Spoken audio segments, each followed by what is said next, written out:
We've all been laughing at Plankton's failed restaurant for decades, but what if he's been feeding Bikini Bottom to itself? Chum is made of literal fish parts and blood, and the more I think about it, this might be the darkest running joke in SpongeBob history. First off, let's talk about something that's always bothered me about this show. The Chum Bucket has been open since day one, right? Like, we're talking 25 years of this place being in business, and I can count on one hand how many times I've actually seen customers there. Most restaurants would close after like 6 months of having 0 customers. Somehow though, Plankton's been running this place since the Clinton administration, which makes no sense, unless there's something shady going on that we don't see on screen. So remember that episode Friend or Foe, where we finally get the backstory on why Krabs and Plankton hate each other? Yeah, that episode is way darker than I originally thought. Turns out these two were actually best friends as kids, born on the same exact day,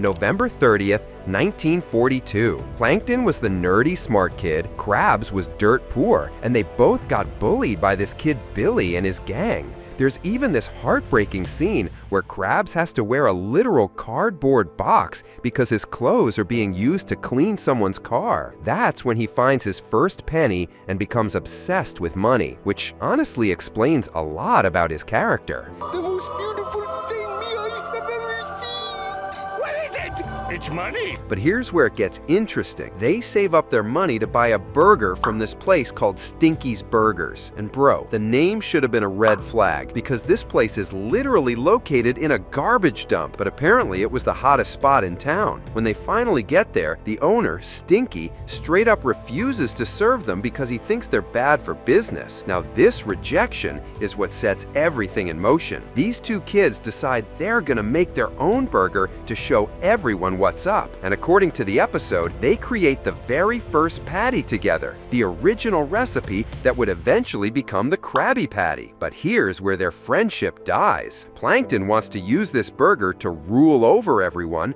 while Krabs just wants to make customers happy. They end up fighting and literally tearing the recipe in half. Guess what Plankton's half says? Just one ingredient, a pinch of chum. Now the episode shows us both their versions of events, and honestly, they're pretty much the same story, but with their roles flipped. In Krabs' version, Plankton is the power-hungry one. In Plankton's version, Krabs is obsessed with money and control. But here's the thing, Plankton has consistently tried to take over the world since day one. No resting!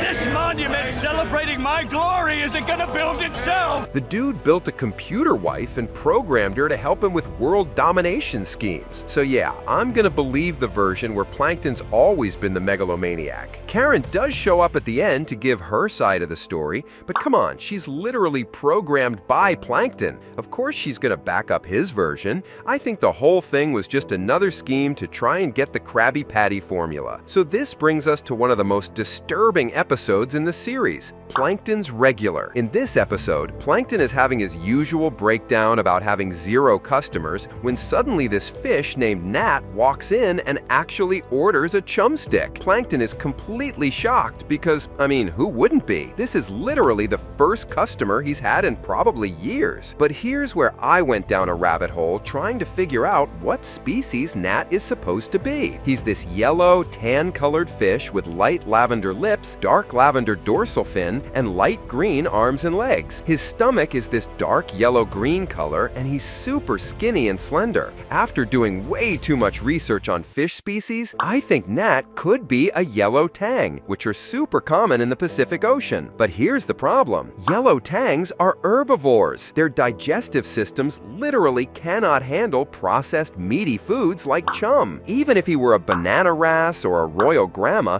a diet of mostly chum would mess him up. The only possibility that makes sense is if he's a long-nosed butterfly fish. But even then, their diet is super specific, and chum definitely isn't part of it. So we've established that Nat probably shouldn't be eating chum based on his species, but he keeps coming back day after day asking for more. Plankton is over the moon because he finally has a regular customer, and he even brags about it to Mr. Krabs. Krabs gets so worried about losing market share that he sends SpongeBob to try and convert Nat into a Krusty Krab customer. SpongeBob literally shoves Krabby Patties in this fish's face, but nothing works. Nat is committed to his chum. But then comes the plot twist that honestly made me feel sick when I first watched it. Nat shows up one day with a bag full of money, calls off their deal, and admits he can't eat any more chum because it's literally made him sick enough that he's had to get his stomach pumped twice. Turns out Karen has been paying Nat to eat at the chum bucket just to stop Plankton from complaining about having no customers. So yeah, of course he got sick. He's being paid to basically eat his neighbors. So this got me thinking, who in Bikini Bottom can actually eat chum without getting violently ill? And the list is surprisingly short. First up is Mr. Krabs himself, which honestly shocked me when I first saw it. In the episode Hankering, we find out that Krabs has a secret addiction to chum that apparently stems from his Navy days. The episode is super vague about how this started, but it implies he developed a taste for it during some kind of traumatic military experience. From a biological standpoint, though, this actually makes perfect sense. Real crabs are omnivores with a strong preference for meat. They'll eat pretty much anything, including other crabs, making them effectively cannibals in nature. So yeah, a crab character enjoying ground-up fish carts isn't that far-fetched. Then there's Patrick, and again, this makes total biological sense. In Chum Bucket Supreme, Plankton hires Patrick as his advertising director, and Patrick comes up with this absolutely insane marketing campaign that somehow works. People start flocking to the Chum Bucket like it's the hottest restaurant in town. But Patrick enjoying chum isn't surprising, because sea stars in the real world are omnivores that will literally eat anything they can fit in their stomachs. They're like the garbage disposals of the ocean. Here's where things get really weird though. Steven Hillenburg, the creator of SpongeBob, officially confirmed that Krabby Patties are vegetarian, no meat whatsoever. But according to the Friend or Foe episode, the original Krabby Patty recipe includes a pinch of chum. So either Hillenburg is lying about the vegetarian thing, or the modern Krabby Patty is different from the original recipe. But here's what's really messed up. Most of the residents of Bikini Bottom are actually detritivores, which means they eat dead organic matter and waste. So a little bit of chum in their diet would actually be completely natural. This means that maybe Plankton isn't the villain here. Maybe he's just serving food that's biologically appropriate for most of the population, while Krabs is pushing this processed vegetarian burger that goes against their natural diet. Remember that episode where Squidward briefly works at the chum bucket and creates something called chum fricassee? As an octopus, Squidward is a natural carnivore, so chum should be perfect for him. He makes this fancy version of what an octopus would normally eat in the wild. But because he's Squidward, he gets overconfident and somehow messes up the preparation.